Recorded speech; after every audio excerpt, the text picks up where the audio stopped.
They told her it was necessary. They told her it was peace.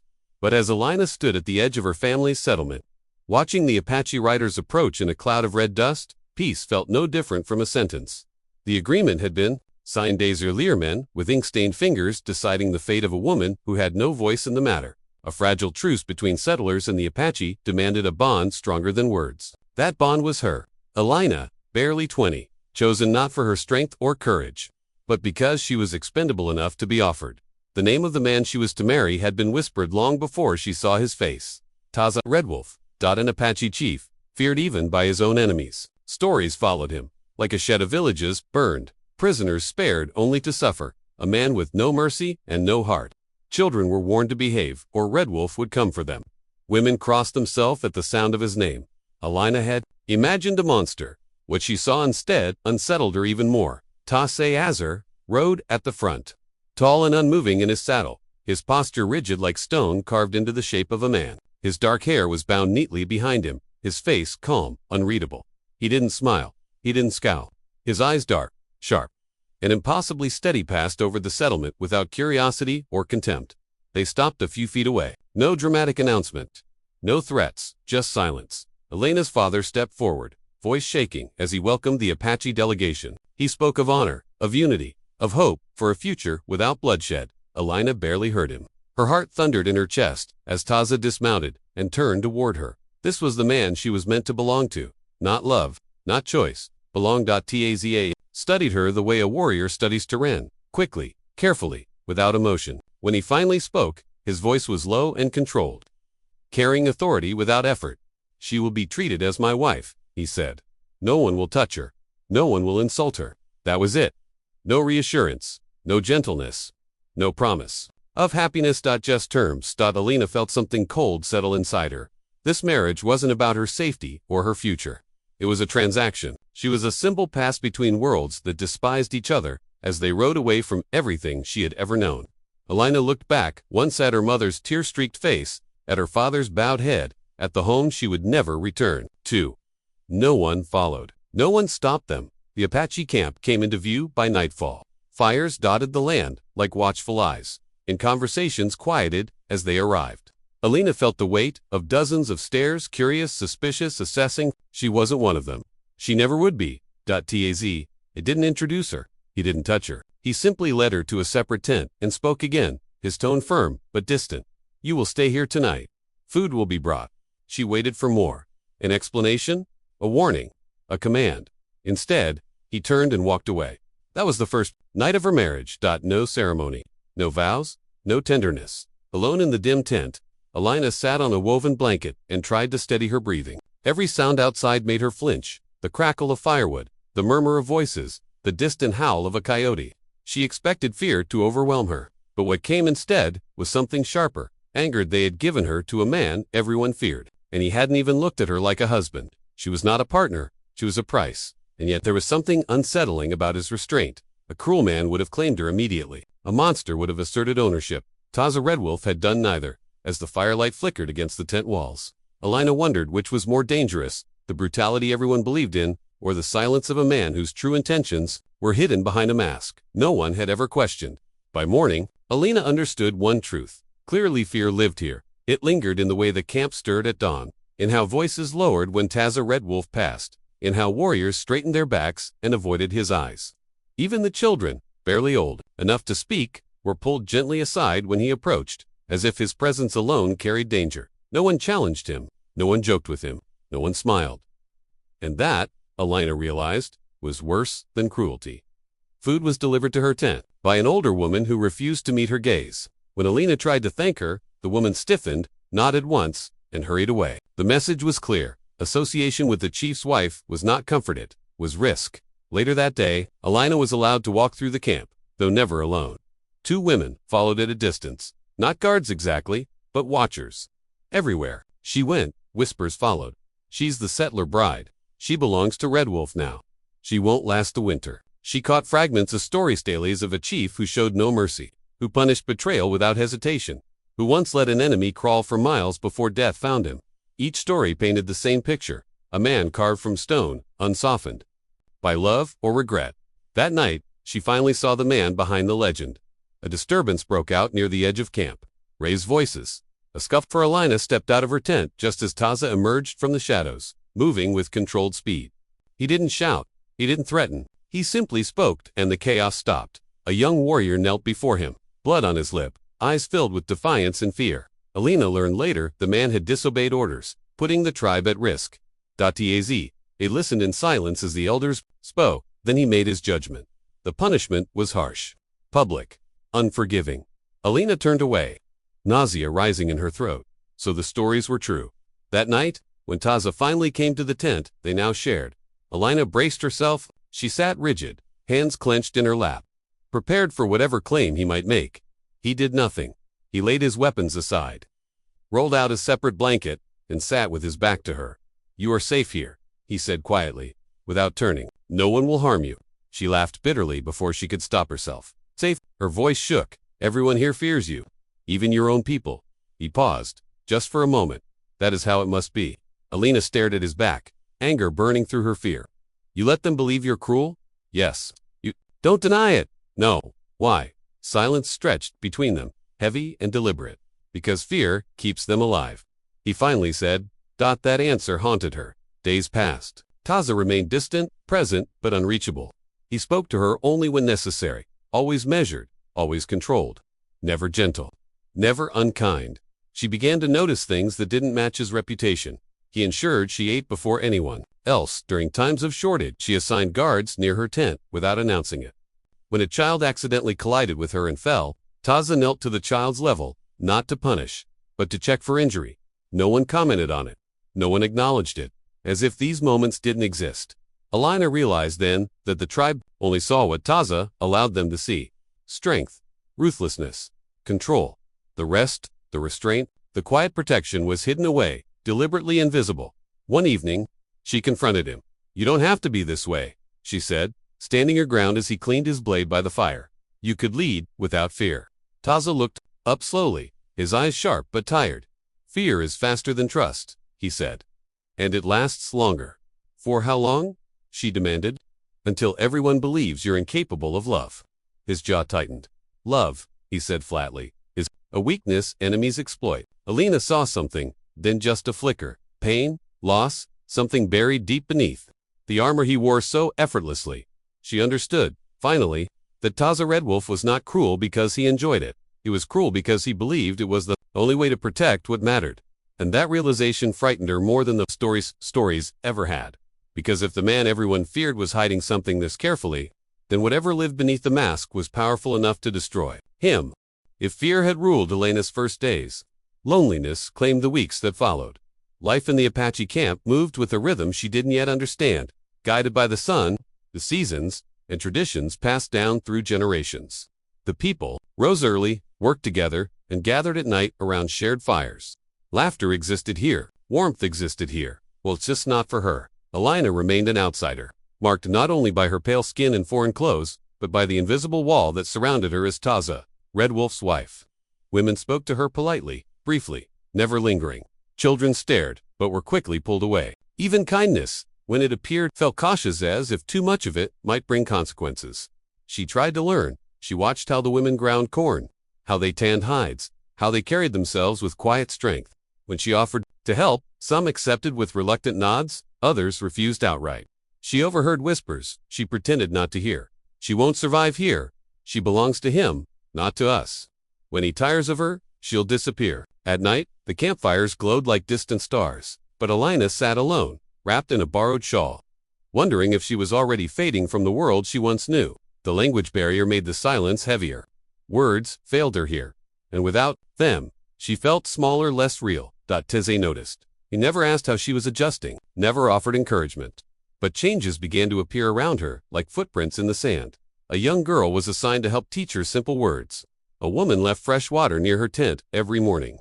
A warmer blanket replaced her thin one before the first cold wind arrived. No one said who arranged it. One afternoon, Alina wandered too far beyond the camp while gathering herbs. She hadn't realized how quickly the land shifted from familiar paths to rough terrain. By the time she turned back, the sun was lowering, and panic crept into her chest. She was not alone for long. Taza emerged from behind a ridge, silent as a shadow. He didn't scold her. He didn't touch her, he simply gestured for her to follow, and walked at a pace that allowed her to keep up. When they reached the camp, he finally spoke.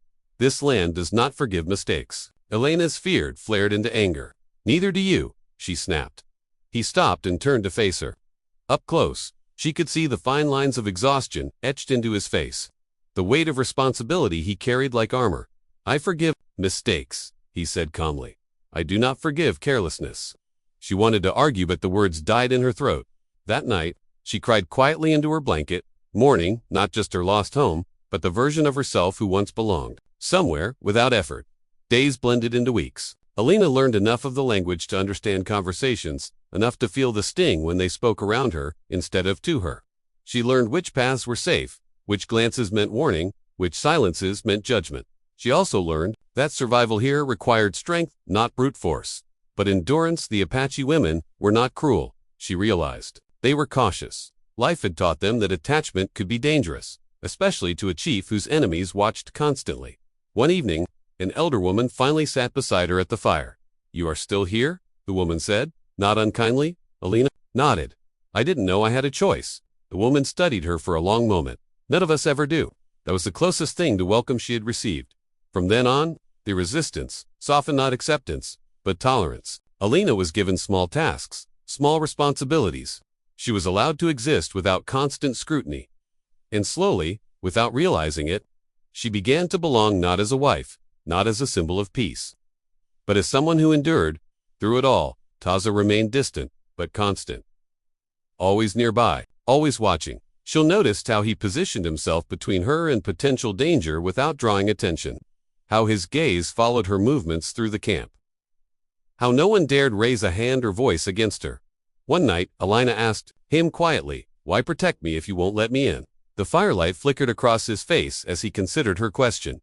Zine said, being surrounded by people does not mean you are not alone. For the first time, Alina saw herself reflected in him, not as a prisoner, but as another stranger living among his own people. And in that shared isolation, something fragile and unspoken began to form. Alina began to understand Taza Red Wolf, not by what he said, but by what he did when he thought no one was watching. The change was subtle at first, easy to dismiss as coincidence. A better cut of meat placed near her bowl during meals. A horse already saddled when she mentioned wanting to ride. The quiet removal of a man from her path when his stare lingered too long. Taza never explained these things. He never acknowledged them. Alina realized was the point. In public, he remained exactly as the tribe expected. Stern, unyielding, distant. He spoke little and ruled with certainty. When disputes arose, his decisions were swift and often severe. He did nothing to soften his image, nothing to invite affection. But in private, the cruelty everyone believed in never appeared. One night, a sudden storm tore through the camp. Wind howled like an animal in pain, and rain lashed the earth without mercy. Elena's tent shook violently, its supports groaning under the strain. She sat frozen, heart racing, convinced it would collapse. Before panic could fully take hold, a shadow appeared outside. Taza. Without a word, he secured the tent lines himself, hands steady against the wind. When it was done, he placed his own heavy cloak at the entrance, blocking the rain and cold. He didn't stay. By morning, the storm had passed, and so had the evidence of what he'd done. Another time, she fell ill. Fever burned through her, leaving her weak and disoriented. She barely remembered the moments clearly, only the cool press of water against her skin, the taste of bitter herbs, the steady presence nearby. When she awoke fully, Taza was gone. An elder woman later told her, the chief ordered no one disturb you. Alina asked, was he here? The woman hesitated, then nodded. One Taza never mentioned. To what unsettled Alina most was not the kindness itself, but the care he took to hide it. He never allowed his people to see him soften. He never allowed gratitude, never allowed her to thank him. It was as if love, to him, was something dangerous, something that could only exist in silence. One evening, Alina followed him. She didn't mean to spy, only to walk, but her steps carried her farther from the fires than usual. She saw him stop near the edge of camp, where the land opened wide and unforgiving. There, he knelt and pressed his palm to the earth, murmuring words she couldn't understand. A prayer, not to be feared, not to be obeyed, but to be heard. Alina stepped back quietly, something aching in her chest. The cruel chief the world spoke of did not pray in shadows. Days later, she overheard warriors discussing a nearby thread raiders who had been tracking the tribe's movements. That night, guards doubled near her tent. Paths were did fires repositioned that the tribe believed these were strategic choices. Alina knew better. When she confronted him, her voice was low but firm. You're risking yourself for me. Taza met her gaze, unreadable as ever. I risk myself for my people. I am not your people, she said. He paused. You are under my protection, he replied. That is enough. It wasn't enough for her. You don't let anyone see who you are, she said quietly. Not them? Not me? Seeing is dangerous, he said. Once people see your heart, they know where to strike. She studied his face, the scars, the restraint, the loneliness carved deep beneath control. And who struck yours?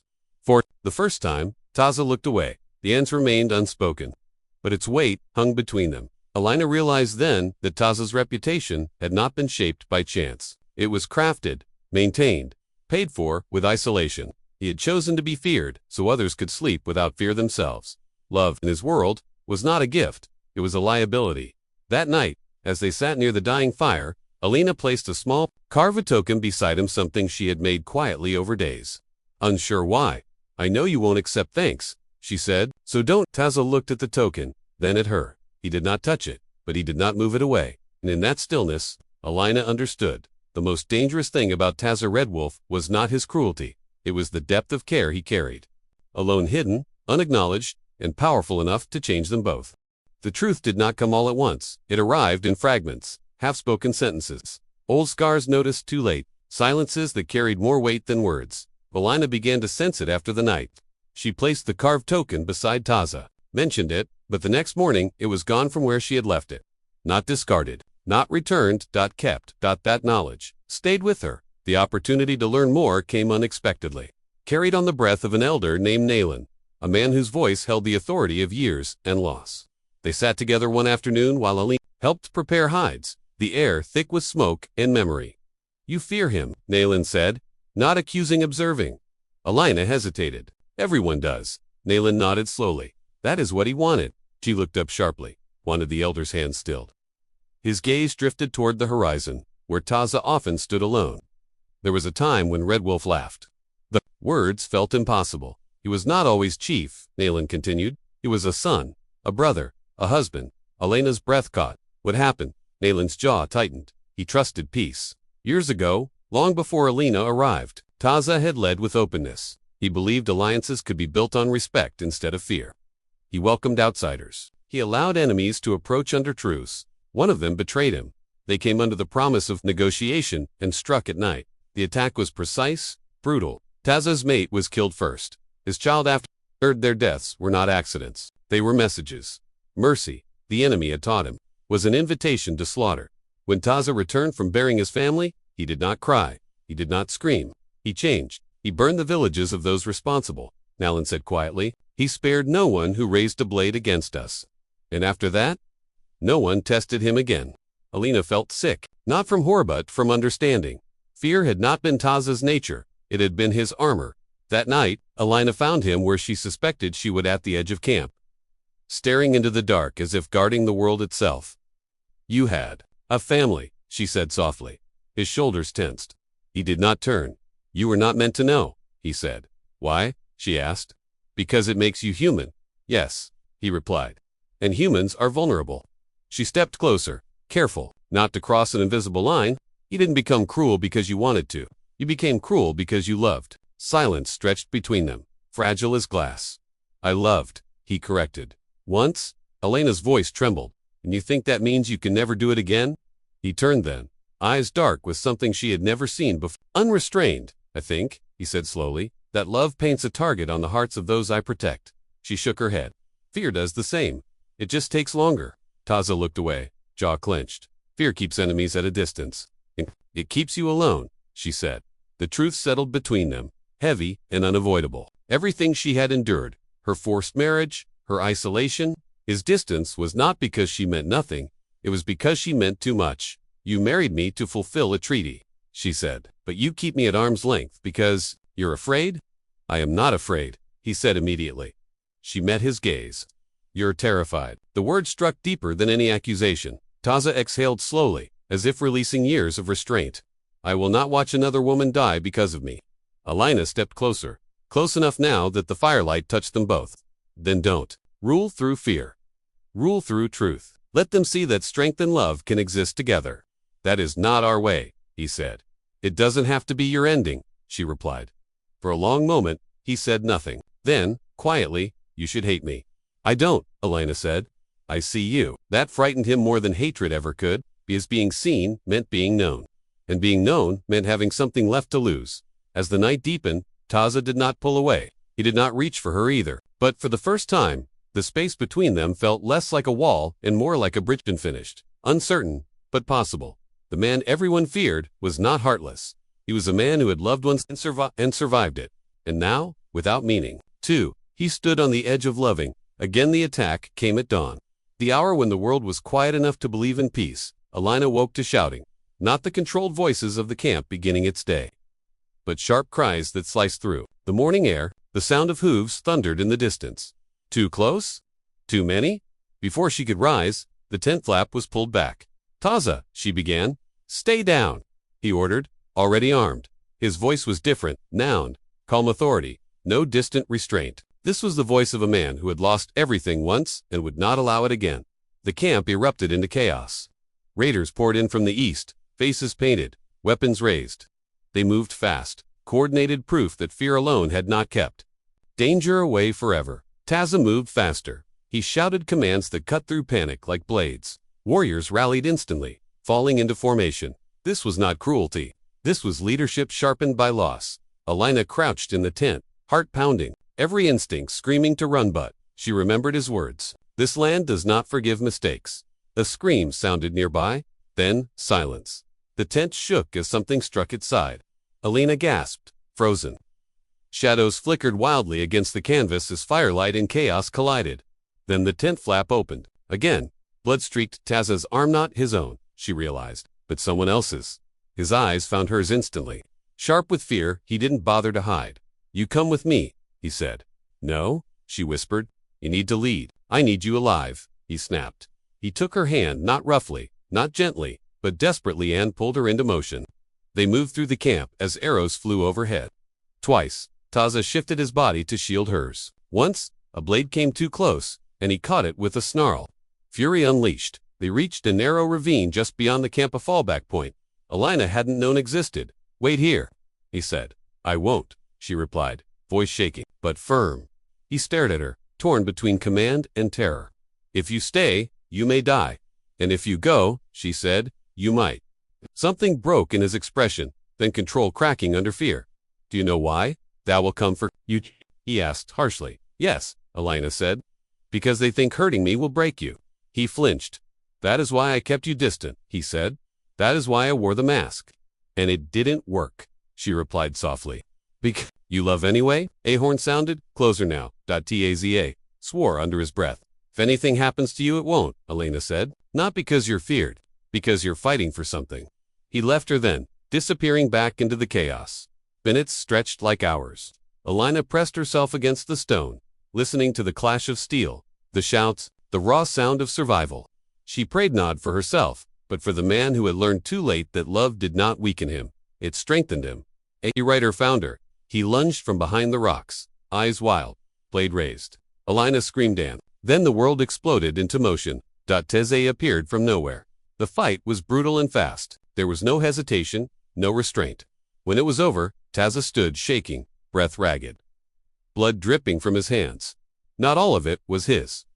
He turned to Elena and pulled her into his chest without thinking. The contact stunned them both. For the first time, he did not pull away. I can't lose you, he said into her hair, voice breaking. I can't survive that again. Elena wrapped her arms around him, tears burning. Then don't push me away. The raiders were driven off by midday. The camp stood battered but alive. The people watched as Taza walked back with Elena at his side, not behind him, not hidden. Whispers spread. Eyes widened. They had seen him fight before. They had never seen him fear. That night, as fires were rebuilt and wounds tended, Taza stood before his people and spoke words. He had never allowed himself to say, we survive today, not because we are feared, he said, but because we protect one another. His gaze found Elena. And I will no longer hide what I protect. The mask had cracked, and everyone had seen what lay beneath a leader willing to bleed, a warrior willing to love, and a man who had finally chosen risk over loneliness. The offer came 3 days after the attack. Alina did not hear it from Taza first.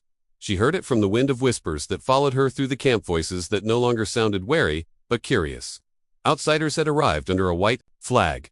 Messengers from the settlement she once called home.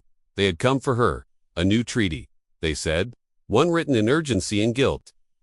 The raiders' attack had shaken fragile alliances, and the settlers feared retaliation. They wanted to take Alina back, to protect her, to prove that the marriage had been a temporary sacrifice, not a permanent loss.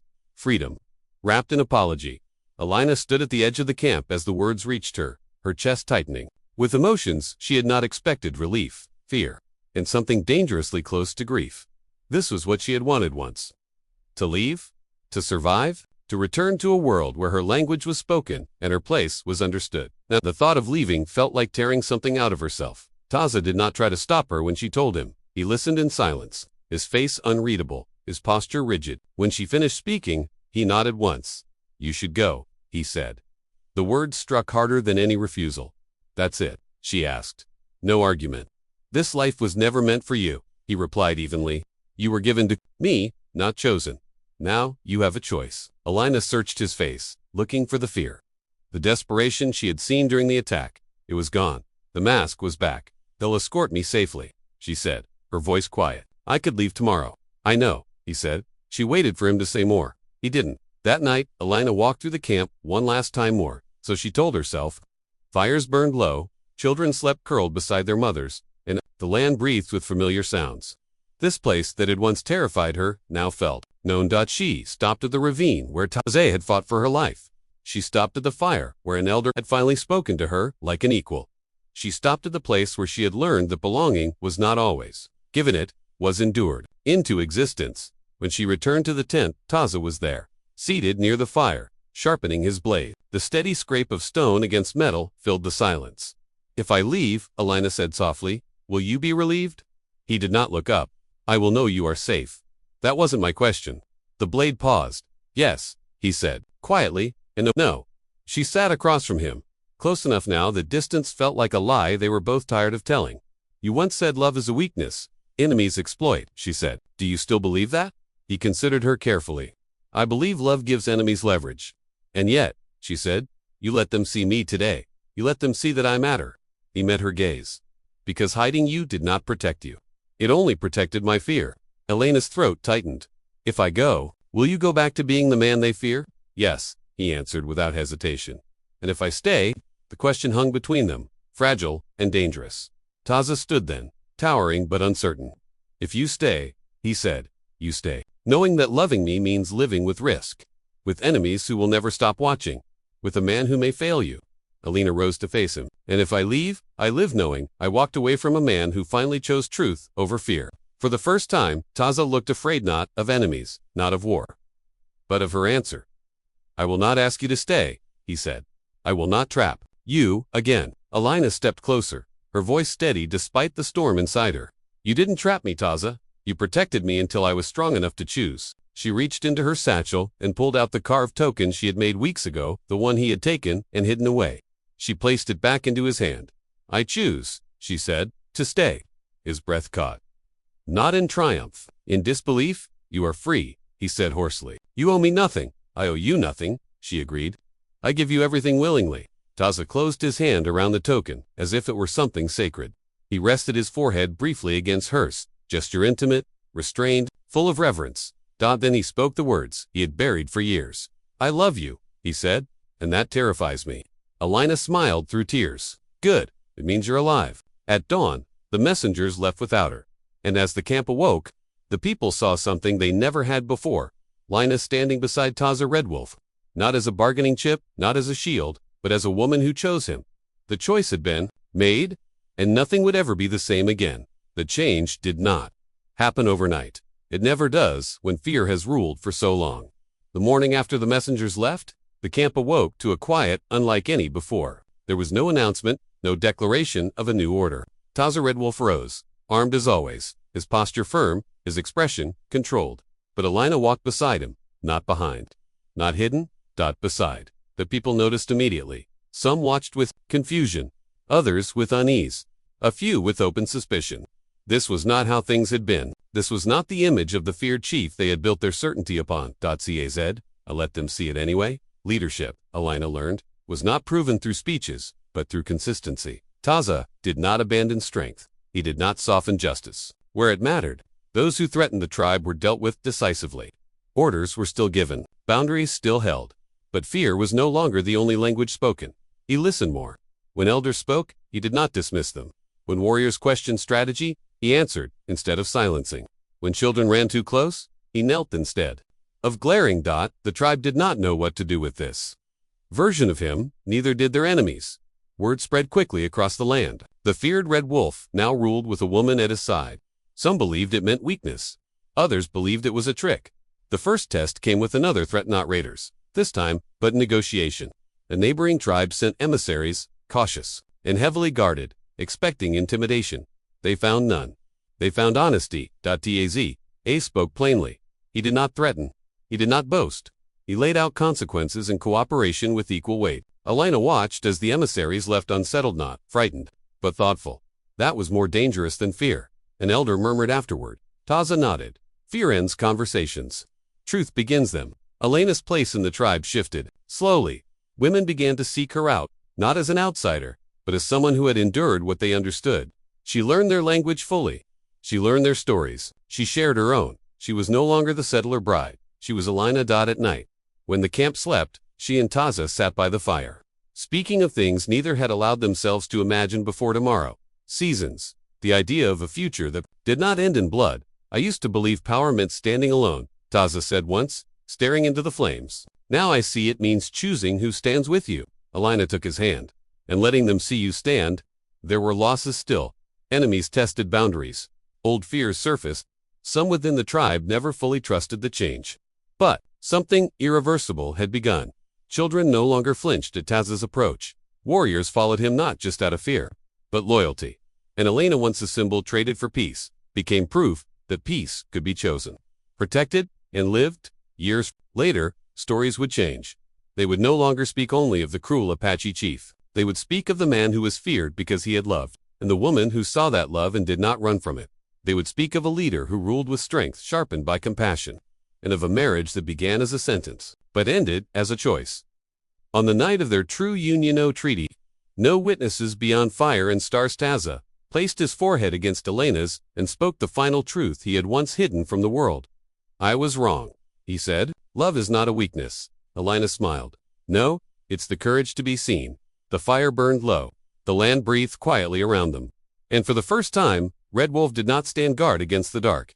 He rested within Itan, afraid, because power, he had learned, was not the absence of fear, it was the willingness to love despite it.